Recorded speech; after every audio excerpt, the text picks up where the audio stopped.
There is an ancient Cherokee proverb that states a woman's highest calling is to connect a man to his soul so he can unite with Source. A man's highest calling is to protect a woman so she can walk the earth unharmed. When that sacred balance is shattered, reality breaks. And for the first 45 years of my life, my reality was completely broken. I was trapped in a cycle of pain and survival, completely blind to the fact that the key to my freedom was something I constantly dismissed.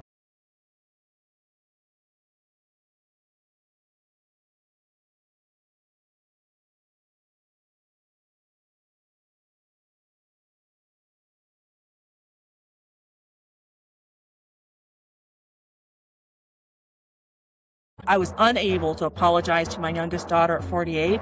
I asked my soul why I was so incompetent in my personal relationships. My soul told me, you believe that if you apologize, your loved ones will leave you.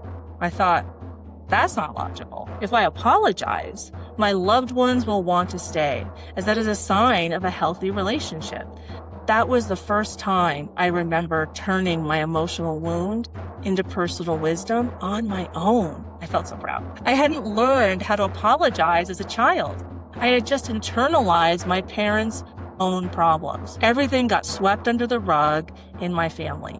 So I never learned how to apologize until I was 48 years old. I called my daughter, apologized, and everything was better for the moment.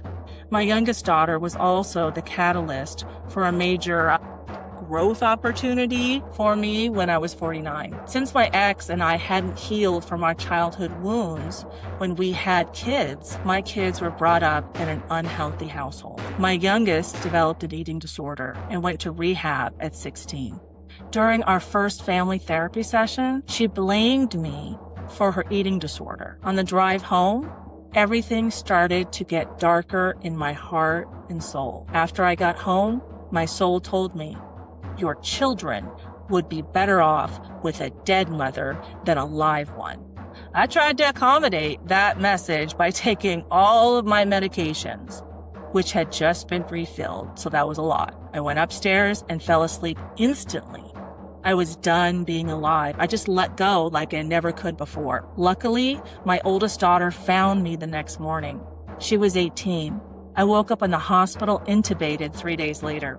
When I opened my eyes, I saw my own eyes in my oldest daughter, who had just arrived to see me. She has hazel eyes, just like me. I couldn't talk, but her eyes said everything. While in the psych ward for more recovery, I met an 18-year-old young woman named Shay, whose mother had passed away when she was 11. She also had an eating disorder, so severe that she lacked hunger cues. Wisdom says the universe is a mirror, showing me myself at every moment as a constant feedback loop for self-improvement. Knowledge says we attract what we are through energetic resonance, meaning a vibrational match. I was a vibrational match for a young woman with a severe eating disorder. That experience showed me a lot about myself. Anyway, we slept in the same room. During our last evening there, her mother's soul came to me intuitively and gave me a message for Shay that included her childhood nickname that we had never discussed. We were both in shock when I said it and our mouths went down to the ground.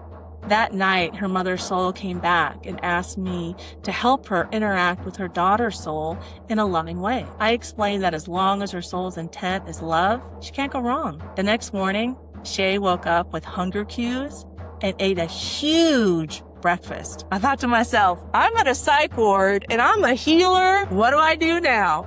That was 2019. Then, to speed up my healing in 2020, I did 4 psilocybin medicine journeys where I saw that I didn't love myself and my children had the same problem. That's when I really learned that my children had internalized how I felt about myself. Hate, just like I had when I was a child. That is how generational trauma is passed down unconsciously by out-of-balance parents who haven't healed. After that realization, I started asking my children, What can I do each day to show them my love? Our relationship started to improve, but it has been a very long, slow process.